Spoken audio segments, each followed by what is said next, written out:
사도신경을 통하여 신앙을 고백합니다. 전능하사 천지를 만드신 하나님 아버지를 내가 믿사오며 그 외아들 우리 주 예수 그리스도를 믿사오니 이는 성령으로 잉태하사 동정녀 마리아에게 나시고 본디오 빌라도에게 고난을 받으사 십자가에 못 박혀 죽으시고 장사한 지 사흘 만에 죽은 자 가운데서 다시 살아나시며 하늘에 오르사 전능하신 하나님 우편에 앉아 계시다가 저리로서 산자와 죽은 자를 심판하러 오시리라. 성령을 믿사오며 거룩한 공회와 성도가 서로 교통하는 것과 죄를 사하여 주시는 것과 몸이 다시 사는 것과 영원히 사는 것을 믿사옵나이다. 아멘. 거룩하신 하나님, 자비로우신 주여, 이 시간을 열어주시고 우리로 하나님 앞에 머리 숙일 수 있도록 인도하시니 감사합니다. 매일매일 순간순간마다 살아가며 더욱 의지하고 순종하는 것이 주님 안에서 즐겁고 복된 길임을 깨달아 알게 하시니 감사합니다. 우리의 소원과 우리의 간구도 주님 앞에 내려놓습니다. 주의 뜻이 온전히 우리에게 이루어지기를 원합니다. 하늘에서 이루어진 것 같이 땅에서도 이루어지게 하시되 이 땅에서도 천국을 맛보며 하늘의 능력으로 권세 있게 살아갈 수 있게 허락하여 주시옵소서. 주여, 우리의 앉는 것과 서는 것과 나가는 것과 들어가는 것이 주의 뜻에 달려 있음을 믿습니다. 우리를 선하게 사용하여 주시옵소서. 좋은 일에 사용하여 주시옵소서. 하나님의 영광이 드러나는 곳에 우리가 있어지게 허락하여 주시옵소서. 이 시간도 우리에게 말씀을 더하여 주시사 우리의 눈을 들어 하나님께서 이미 우리에게 허락하신 것들을 보게 하옵소서. 잘 활용할 수 있게 하옵소서. 예수님의 이름으로 간절히 기도드리옵나이다. 아멘. 찬송가 449장입니다. 예수 따라가며. 찬송가 449장입니다. 예수 따라가며. 예수 따라가며 복음 순종하면 우리 행할 길 완하겠네. 주를 의지하며 순종하는 자를 주가 늘 함께 하시리라. 의지하고 순종하는 길은 예수 안에 즐겁고 복된 길이로다. 해를 당하거나 우리 고생할 때 주가 위로해 주시겠네. 주를 의지하며 순종하는 자를 주가 안위해 주시리라. 의지하고 순종하는 길은 예수 안에 즐겁고 복된 길이로다. 남의 짐을 지고 슬픔 위로하면 주가 상급을 주시겠네. 주를 의지하며 순종하는 자를 항상 복 내려 주시리라. 의지하고 순종하는 길은 예수 안에 즐겁고 복된 길이로다. 우리 받은 것을 주께 다 드리면 우리 기쁨이 넘치겠네. 주를 의지하며 순종하는 자를 풍성케 하시리라.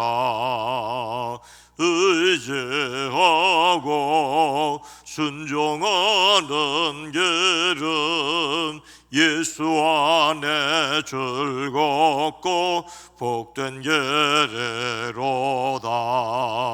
주를 힘입어서 말씀 잘 배우고 주를 모시고 살아가세. 주를 의지하며 항상 순종하면 주가 사랑해 주시리라. 의지하고 순종하는 길은 예수 안에 즐겁고 복된 길이로다. 아멘. 누가복음 5장 1절로 3절 말씀입니다. 신약성경 96면입니다. 누가복음 5장 1절로 3절 말씀을 함께 읽습니다. 무리가 몰려와서 하나님의 말씀을 들을새 예수는 게네사렛 호숫가에 서서 호숫가에 배 두 척이 있는 것을 보시니 어부들은 배에서 나와서 그 물을 씻는지라. 예수께서 한 배에 오르시니 그 배는 시몬의 배라. 육지에서 조금 떼기를 청하시고 앉으사 배에서 무리를 가르치시더니. 아멘. 오늘도 예수님 때문에 행복한 날 되어지기를 주의 이름으로 축복합니다.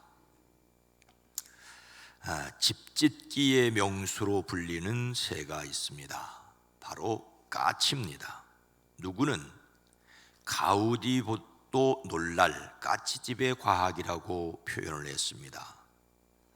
가우디는 스페인의 건축가로 그 유명한 바르셀로나의 사그라다 파밀리아, 즉 성가족 예배당을 설계하고 지었던 사람이지요.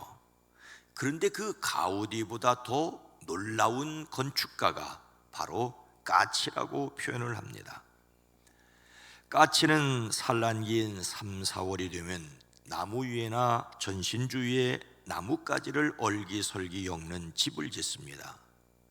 전봇대나 나무 위에 나뭇가지를 아무렇게나 꽂아놓은 것처럼 보이는 까치집은 위태로워 보이지요. 금방이라도 무너져 내릴 것처럼 보이지만 실로 과학에 기반한 정교한 건축물이라는 연구 결과라고 합니다. 헌팅킹 미국 에크런대 고분자 과학부 교수는 최근 까치나 홍관조처럼 나뭇가지로 둥지를 짓는 새들을 연구를 했는데 그 연구 결과가 아주 과학적인 원리라고 그렇게 발표를 했다고 합니다. 흔히 헝클어진 머리를 표현할 때 까치집이라고 하지만 이 까치집에는 자연이 전하는 위대한 건축술이 담겨져 있다고 합니다. 까치는 보통 나뭇가지를 겹치게 하나씩 쌓아 둥그런 모양으로 둥지를 짓는데 이 나뭇가지가 계속 쌓일수록 서로 얽혀서 점점 움직이지 못하는 재밍이라고 말합니다. 마치 음파가 이렇게 퍼쳐나가는 그런 재민 현상이 나타납니다. 초반에 둥지를 짓는 데는 고생을 하지만 이 재밍 현상이 나타나면 기초가 튼튼해져서 그 다음에는 빠르게 둥지를 쌓아 올릴 수 있습니다. 물론 초반에는 나뭇가지가 잘 엮이지 않아 계속해서 떨어뜨리지만 계속 쌓다 보면은 이 방석 형태의 구조가 갖춰져 그 다음부터는 외벽을 올린다고 합니다. 이 때문에 까치집 아래 떨어진 나뭇가지를 보면 까치의 나이를 어림짐작할 수도 있다고 합니다. 떨어진 나뭇가지가 많으면 어린 까치라는 것이지요. 근데 까치집을 지은 재료를 보면 하나하나가 예사롭지 않다고 합니다. 마치 목재소에서 똑같은 크기로 다듬어 늘어놓은 듯 길이와 굵기가 비슷비슷하다고 합니다. 물론 도시의 까치집들은 옷걸이 같은 것도 어디서 물어다가 짓는 것을 볼 수 있지만 일반적으로 자연에서 까치집을 짓는 것은 그렇게 일정한 크기의 나무로 집을 짓는다고 합니다. 10여 미터 높이의 큰 비와 폭풍이 불어도 아무렇지도 않고 끄떡없게 버티는 그런 바로 까치집이라고 합니다. 하나의 둥지를 짓는 데 사용되는 나무까지는 대략 1000개 정도 안팎인데 한 길이도 30cm 정도로 일정하다고 합니다. 까치는 집을 짓는 데 명수라고 할 수 있을 뿐만 아니라 여러 가지 재료를 활용하는 재주가 탁월하다고 하지요. 재활용의 명수라고 할 수가 있습니다. 이미 가진 것을 잘 활용하는 것도 거미하게 꼭 필요합니다. 예수님께서 게네사렛 호숫가에서 하나님의 말씀을 들으려는 무리에게 무엇을 강단으로 삼아 말씀을 전하셨습니까? 예수님께서 게네사렛 호숫가에 서 계셨습니다. 그때 사람들이 밀려와 하나님의 말씀을 듣지요. 예수님께서 보시니 배 2척이 호숫가에 되어 있고 어부들은 배에서 내려 그물을 짓고 있었습니다. 어부들은 밤새도록 그물질을 하고 이제 다음 날 고기잡이를 위해 그물을 손질하고 있었습니다. 예수님께서 어떻게 하셨습니까? 예수께서 한 배에 오르시니 그 배는 시몬의 배라 육지에서 조금 떼기를 청하시고 앉으사 배에서 무리를 가르치시더니 예수님께서 그 배 가운데 하나인 시몬의 배에 오르셨습니다. 밤새껏 고기 한 마리도 잡지 못한 베드로 일행의 허망한 마음을 안고 내린 그 배에 예수님은 올라가셨습니다. 시몬에게 배를 무태서 조금 떼어 놓으라고 하신 다음에 배에 앉아서 무리를 가르치십니다. 그 배를 이용해 몰려든 사람들에게 말씀을 가르치십니다. 오늘 말씀은 예수님께서 배에서 가르치심으로 그 목소리가 호숫가 무리에게 충분히 이르를 수 있었음을 보여줍니다. 어부들이 밤새도록 고기잡이를 하고 그물을 손질하는 시간이었으니 아침이 틀림없습니다. 이 아침바람은 바다 쪽에서 육지 쪽으로 붑니다. 그러니 배에서 말씀하시는 목소리가 바닷가 사람들에게 잘 들렸습니다. 우리가 상식적으로 알고 있는 것처럼 공기의 흐름인 바람은 찬 곳에서 따뜻한 쪽으로 움직입니다.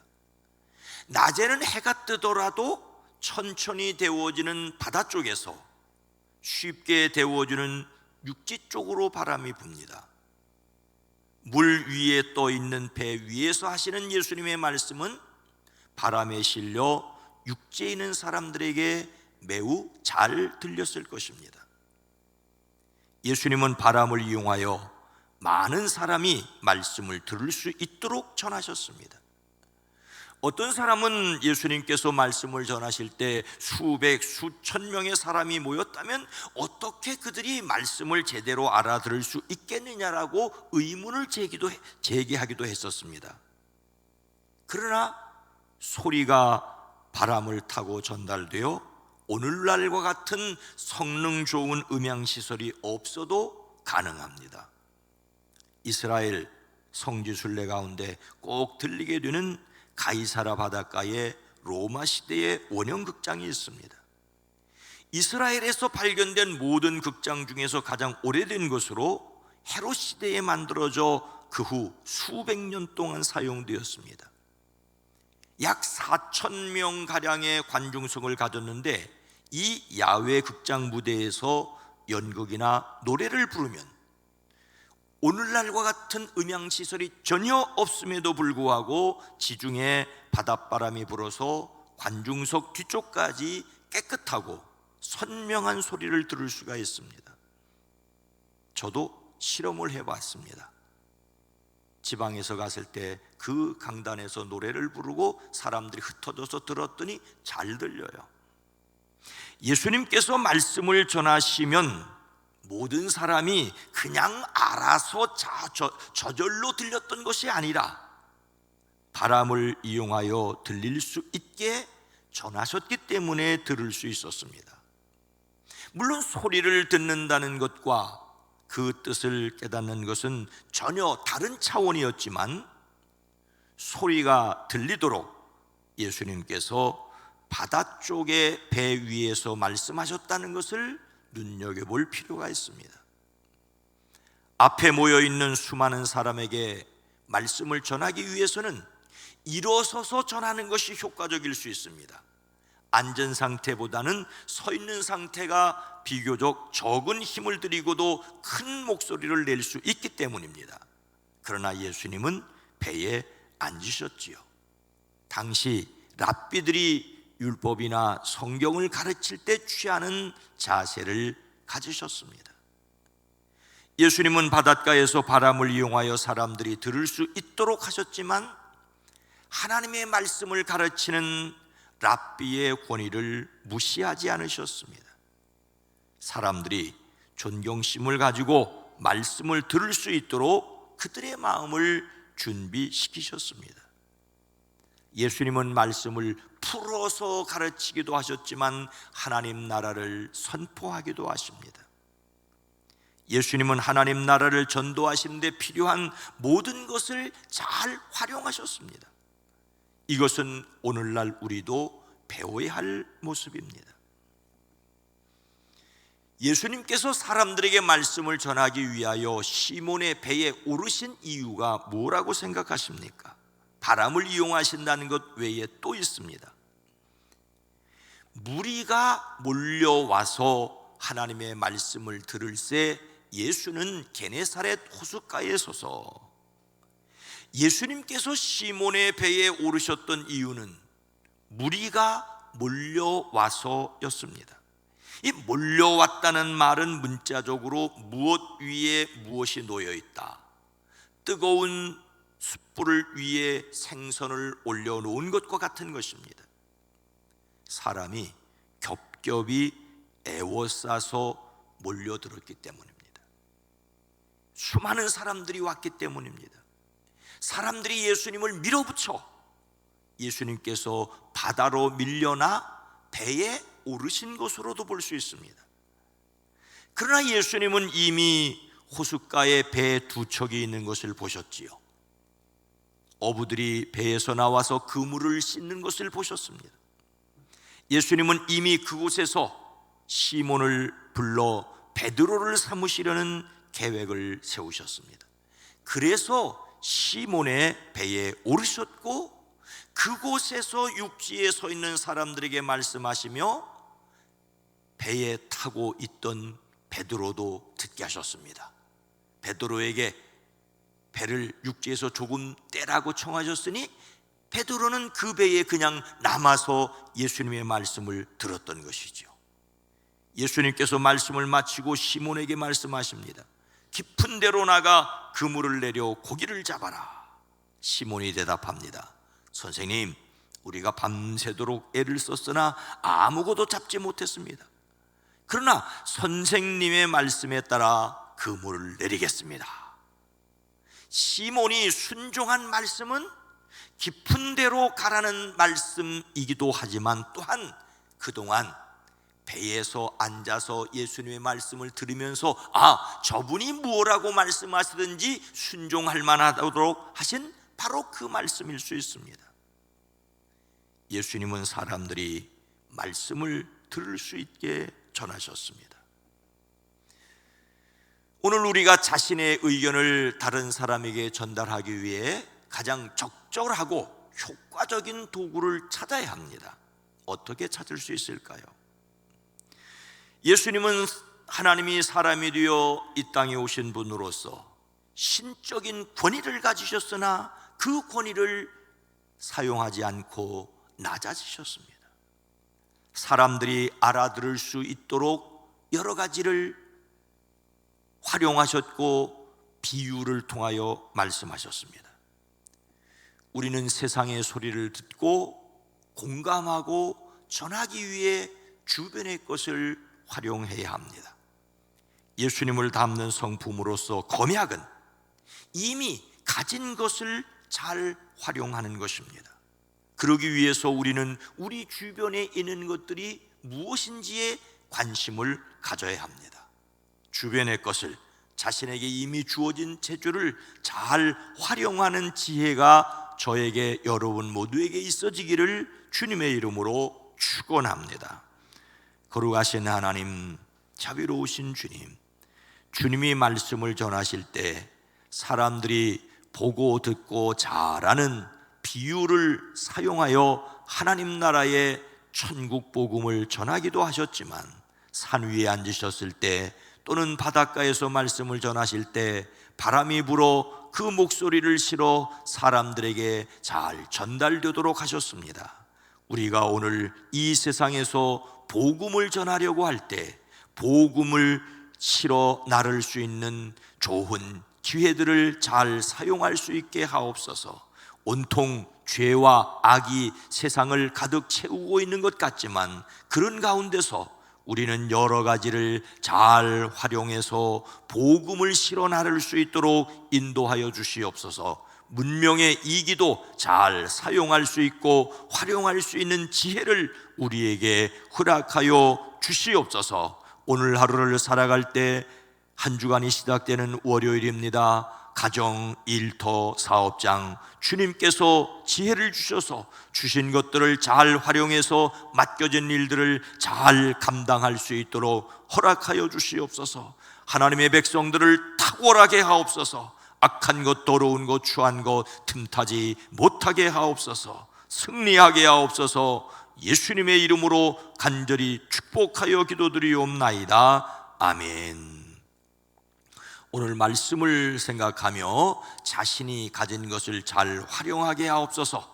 성도의 자원을 선교를 위해 사용하게 하옵소서. 하나님이 주신 자원을 낭비하지 않는 세상이 되어지게 하옵소서. 함께 기도합니다. 주여!